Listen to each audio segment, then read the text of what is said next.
Next potential risk. It's too exclusive. Now, given the technical hurdles typically associated with NFT projects and the broader Web3 ecosystem, some users may feel alienated by the very premise of your project. If you then build in features or benefits that can only be accessed by holders of your NFT, even more people may start to feel a bit marginalized. So the solution, you can all but eliminate the technical complexity with the right tools and partners.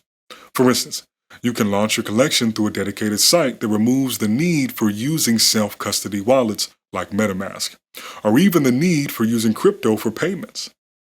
Now, a great example of this is the Batman Cowl collection that Palm NFT Studio built in collaboration with DC.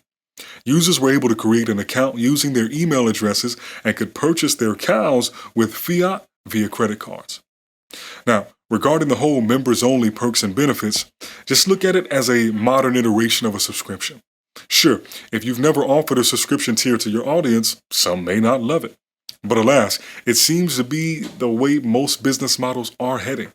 And that's not an NFT or a Web3 specific problem or trend.